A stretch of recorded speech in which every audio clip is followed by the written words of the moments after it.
ಏನು ಈ ಪ್ರಶ್ನೆಗಳಿಗೆಲ್ಲ ಉತ್ತರ ಕೊಡಬೇಕಾಗಿದ್ದರೆ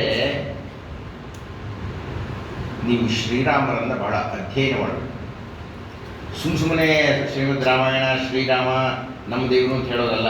ಕೋನ್ವಸ್ಮಿನ್ ಸಾಂಪ್ರತಂ ಲೋಕೆ ಗುಣವಾನ್ ಕಶ್ಚ ವೀರ್ಯವಾನ್ ಧರ್ಮಜ್ಞಶ್ಚ ಕೃತಜ್ಞಶ್ಚ ಸತ್ಯವಾಕ್ಯೋ ದೃಢವ್ರತಃ ಚಾರಿತ್ರೇಣ ಚ ಕೋ ಯುಕ್ತಃ ಸರ್ವಭೂತೇಷು ಕೋ ಹಿತಃ ವಿದ್ವಾನ್ ಕಃ ಸಮರ್ಥಶ್ಚ ಕಶ್ಚೈಕ ಪ್ರಿಯದರ್ಶನಃ ಆತ್ಮವಾನ್ ಕೋ ಜಿತಕ್ರೋಧೋ ದ್ಯುತಿವಾನ್ ಕೋ ಅನಸೂಯಕಃ ಕಸ್ಯ ಬಿಭ್ಯತಿ ದೇವಾಶ್ಚ ಜಾತರೋಷಸ್ಯ ಸಂಯುಗೇ. ಶ್ರೀಮದ್ ವಾಲ್ಮೀಕಿ ರಾಮಾಯಣದ ಪ್ರಪ್ರಥಮ ಶ್ಲೋಕ ಆರಂಭ ಆಗತಕ್ಕಂಥದ್ದು ತಪಸ್ವಾಧ್ಯಾಯ ನಿರತಂ ತಪಸ್ವಿ ವಾಗ್ಮಿದಾಂ ವರಂ. ತಪಸ್ಸು ಮತ್ತು ಸ್ವಾಧ್ಯಾಯ. ನಾನು ಇಂಗ್ಲೆಂಡಿನಲ್ಲಿ ಉಪನ್ಯಾಸಗಳನ್ನು ಕೊಡ್ತಾ ಇದ್ದಾಗ ಅವರು ಕೇಳಿದರು, ನೀವು ಉದ್ದುದ್ದನೇ ಗಂಟೆ ರಾಮಾಯಣದ ಬಗ್ಗೆ ಉಪನ್ಯಾಸ ಕೊಟ್ಟರೆ ನಮಗೆ ಅರ್ಥ ಆಗಲ್ಲ, ಒಂದು ವಾಕ್ಯದಲ್ಲಿ ಹೇಳಿ ರಾಮರು ಏನನ್ನು ಪ್ರತಿನಿಧಿಸುತ್ತಾರೆ, ಶ್ರೀಮದ್ ರಾಮಾಯಣದ ಸಂದೇಶ ಏನು, ಒಂದು ವಾಕ್ಯದಲ್ಲಿ ಹೇಳಿ ಸ್ವಾಮಿ.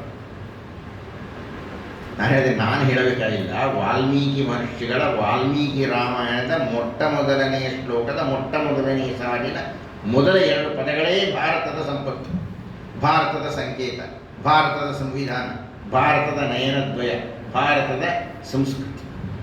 ಅದೇ ತಪಸ್ವಾಧ್ಯಾಯ ನಿರತಂ ತಪಸ್ವಿ ವಾಗ್ವಿದಾಂ ವರಂ. ತಪಸ್ವಾಧ್ಯಾಯ ನಿರತಂ ಅದು ನಮ್ಮ ಜೀವನದ ಉದ್ದೇಶ ಆಗಬೇಕ್ರಿ, ಅದೇ ನಾವಾಗಬೇಕ್ರಿ.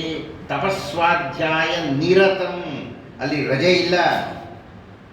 ಸದು ದೀರ್ಘಕಾಲ ನೈರಂತರ್ಯ ಸತ್ಕಾರ ಸೇವಿತೋ ದೃಢ ಭೂಮಿ ಅಂತಾರೆ ಪತಂಜಲಿ. ನೀವು ಏನನ್ನಾದರೂ ಅಭ್ಯಾಸ ಮಾಡಿದರೆ ದೀರ್ಘಕಾಲ, ಇವತ್ತು ಮಾಡಿ ನಾಳೆ ಮಾಡಿ ನಾಳೆ ರಜಾ ತಗೊಳ್ತೀನಿ ಅಂತ ಇಲ್ಲ. ಸದು ದೀರ್ಘಕಾಲ ನೈರಂತರ್ಯ, ನಿರಂತರವಾಗಿ ಅಧ್ಯಯನ ಮಾಡಬೇಕು. ಸತ್ಕಾರೋ ಸೇವಿತೋ, ಸತ್ಕರಿಸಬೇಕು. ನಾವು ಅಧ್ಯಯನ ಮಾಡಿದ್ದನ್ನು ಸೇವೆ ಮಾಡಬೇಕು. ಈ 4 ಗುಣಗಳಿಂದ ನೀವು ತಪಸ್ವಾಧ್ಯಾಯ, ತಪಸ್ಸನ್ನು ಮಾಡಬೇಕು, ಸ್ವಾಧ್ಯಾಯ ಮಾಡಬೇಕು. ಸ್ವಾಧ್ಯಾಯಕ್ಕೆ ಸಂಪ್ರದಾಯಬದ್ಧವಾದ ಅರ್ಥ ಏನೇ ಇರಲಿ, ಅಧ್ಯಯನ ಅಂತ ಕರೆಯೋಣ, ನಮಗರ್ಥ ಆಗುತ್ತ. ಒಂದು ತಪಸ್ಸು, ಒಂದು ಅಧ್ಯಯನ, ಒಂದು ತಪಸ್ಸು, ಒಂದು ಅಧ್ಯಯನ, ಒಂದು ತಪಸ್ಸು, ಒಂದು ಅಧ್ಯಯನ. ಇದೇ ಭಾರತದ ಸಂಸ್ಕೃತಿ, ಇದೇ ಭಾರತದ ನಯನದ್ವಯ, ಇದೇ ಭಾರತ ಪ್ರಪಂಚಕ್ಕೆ ಹೇಳಿಕೊಟ್ಟದ್ದು. ಭಾರತ ಏನೇ ಹೇಳ್ತಾ ಇದೆ ಅಂದರೆ ತಪಸ್ಸು ಮಾಡು, ಏನೇ ಹೇಳ್ತಾ ಇದೆ ಅಂದರೆ ನೀನು ಮಾಡಿದ ತಪಸ್ಸನ್ನು ಅಭ್ಯಾಸ ಮಾಡು, ಮಾಡಿದ ತಪಸ್ಸನ್ನು ಅಭ್ಯಾಸ ಮಾಡಿ ಅನುಷ್ಠಾನಕ್ಕೆ ತಗೋ, ಮಾಡಿದ ತಪಸ್ಸನ್ನು ಅಭ್ಯಾಸ ಮಾಡಿ ಅನುಷ್ಠಾನದಲ್ಲಿಟ್ಕೊಂಡು ಜನರಿಗೆ ಹೇಳು, ಕೊಡು. ಇದು ಭಾರತದ ಸಂಸ್ಕೃತಿ. ಇದನ್ನು ಅಣುವಿನಿಂದ ಬ್ರಹ್ಮಾಂಡದವರೆಗೆ ಮಾಡಿ ತೋರಿಸಿದ್ದು ಶ್ರೀರಾಮರು. ಅದಕ್ಕೆ ನಾನು ಹೇಳಿದೆ, ಶ್ರೀರಾಮರ ಬಗ್ಗೆ ಮಾತಾಡಬೇಕಾದ್ರೆ 1 ಗಂಟೆಯಲ್ಲಿ ಮಾತಾಡೋಕ್ಕಾಗೋದಿಲ್ಲ, ಪೀಠಿಗೆ ಕೊಡುವುದಷ್ಟೇ.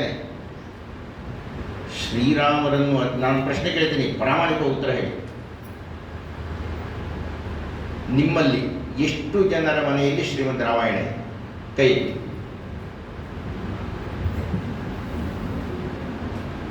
ಒಂದು 20 ಜನ ಕೈ ಎತ್ತಿದ್ದು, 20-21 ಜನ ಕೈ ಎತ್ತಿದ್ದು. ಮರ್ಯಾದೆ ಇದೆ ನಿಮಗೆ?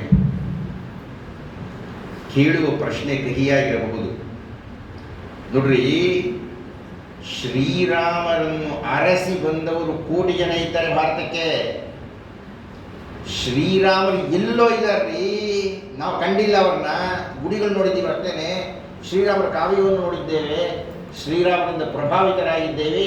ವೇದಗಳು ಬಿಟ್ಬಿಡಿ, ಪುರಾಣಗಳು ಬಿಟ್ಬಿಡಿ, ಶಾಸ್ತ್ರಗಳು ಬಿಟ್ಬಿಡಿ, ಭಾರತದ ಮಹಾಕಾವ್ಯಗಳು 2, ಒಂದು ಶ್ರೀಮದ್ ರಾಮಾಯಣ, ಇನ್ನೊಂದು ಮಹಾಭಾರತ ಅಲ್ಲ ಭಗವದ್ಗೀತೆ.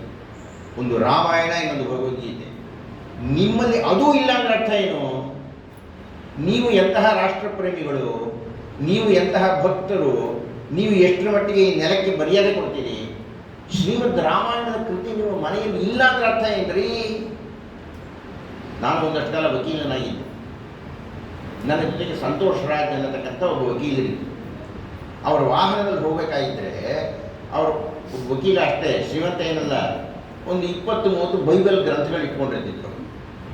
ಅವ್ರ ವಾಹನ ಎಲ್ಲಾದರೂ ನಿಂತರೆ ಆ ಕಾರ್ನಿಂದ ಒಂದು ಪುಸ್ತಕ ಬಿಡೋರು, ಬೈಬಲ್ ಇಸ್ಕೊಳ್ಳೋರು ಹೋಗೋರು. ನಾನು ಅವ್ರಿಗೆ ಹೇಳಿದೆ, ಅಲ್ಲ ನೀವು ಸುಮ್ಮನೆ ಬೈಬಲ್ ಕೊಡ್ತಾ ಇದ್ದೀರಿ, ಯಾರು ತಗೊಳ್ತಾರೆ? ನಾನು ಅದನ್ನು ತಗೊಳ್ಳೋದಪ್ಪ. ಅದಕ್ಕೆ ಅವರು ಹೇಳಿದರು, ನೀವು ತಗೊಳ್ಳೋದು ಬೇಡ, 100 ಜನಕ್ಕೆ ಕೊಡ್ತೀನಿ, ಒಬ್ಬರು ತಗೊಂಡ್ರೆ ಸಾಕು, ಅವನೊಬ್ಬನ ಪರಿವರ್ತನೆ ಆದರೆ ಸಾಕು ಅಂತೇಳಿ. ಒಬ್ಬ ಕ್ರಿಶ್ಚಿಯನ್ನಿಗೆ, ಒಬ್ಬ ಮುಸಲ್ಮಾನನಿಗೆ ಇರುವಷ್ಟು ಧರ್ಮ ಪ್ರೇಮದಲ್ಲಿ 10ರಲ್ಲಿ 1 ಭಾಗ ನಮಗಿಲ್ಲ. ಹಾಗಿಲ್ಲದೆ ಇರೋದ್ರಿಂದಲೇ ಕೇವಲ 20 ಜನ ಕೈ ಎತ್ತಿದ್ದೀರಿ ರಾಮಾಯಣ. ಈ ಎರಡನೇ ಪ್ರಶ್ನೆ ಕೇಳ್ತೀನಿ, ಶ್ರೀಮದ್ ವಾಲ್ಮೀಕಿ ರಾಮಾಯಣದ 24 ಸಹಸ್ರ ಶ್ಲೋಕಗಳನ್ನು ಯಾರು ಓದಿದ್ದೀರಿ?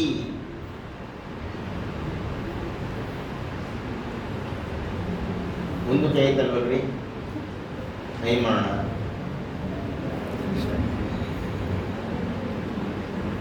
ಶ್ರೀರಾಮರು ನೋಡಿ, ರಾಮರ ದೇವಸ್ಥಾನ ಸನ್ಮಾನ್ಯ ಮೋದಿ ಅವರು ಕಟ್ಟಿದ್ದೀರ. ಆ ಕಟ್ಟಿದ್ದಕ್ಕೆ ದುಡ್ಡು ಬಂತ, ಚಿನ್ನ ಬಂತ, ಎಲ್ಲೆಲ್ಲಿಂದ ಬಂತು ಗೊತ್ತೇನ್ರಿ ನಿಮಗೆ? ಪ್ರಪಂಚದ ಮೂಲೆ ಮೂಲೆಗಳಿಂದ ಶ್ರೀರಾಮರ ದೇವಸ್ಥಾನಕ್ಕೆ ಹಣದ ಹೊಳೆ ಹರಿದು ಬಂದಿತು. ಕಳಿಸೋದು ನಿಲ್ಲಿಸ್ರಿ ಅಂತ ಹೇಳಿದರು. ಇಡೀ ಪ್ರಪಂಚದ ರಾಷ್ಟ್ರಕರು, ಅವರವರ ರಾಷ್ಟ್ರದವರು ಯಾರೇ ಇರಬಹುದು, ಶ್ರೀರಾಮರ ದೇಗುಲದ ಸೃಷ್ಟಿಗೆ ಚಿನ್ನ ಕಳಿಸಿದ್ರಿ. ನಾವು ಶ್ರೀರಾಮರ ಕಥೆಯನ್ನು ಓದಿಲ್ಲ, ಶ್ರೀರಾಮರ ಪುಸ್ತಕ ನಮ್ಮಲ್ಲಿಲ್ಲ. ಯಾವ ಆದರ್ಶ ಇದೆ ನಿಮಗೆ? ನಿಮಗಿನ್ನು ಯಾರು ಬೇಕು ನಿಮ್ಮ ಕಣ್ಮುಂದೆ? ಸ್ವಧರ್ಮೇ ನಿಧಂ ಶ್ರೇಯ ಅಂತ ಶ್ರೀಕೃಷ್ಣ ಹೇಳಿದ. ಅದನ್ನು ಪಾಲನೆ ಮಾಡಿ ತೋರಿಸಿದ್ದು ಶ್ರೀರಾಮರು. ಶ್ರೀರಾಮರು ರಾಷ್ಟ್ರ ಅಂತ ನನಗೆ ವಸ್ತು ಕೊಟ್ಟಿದ್ದಾರೆ. ಒಂದು 2 ಅಂಶಗಳನ್ನು ಹೇಳ್ತೀನಿ, ದಯವಿಟ್ಟು ಕೇಳಿ.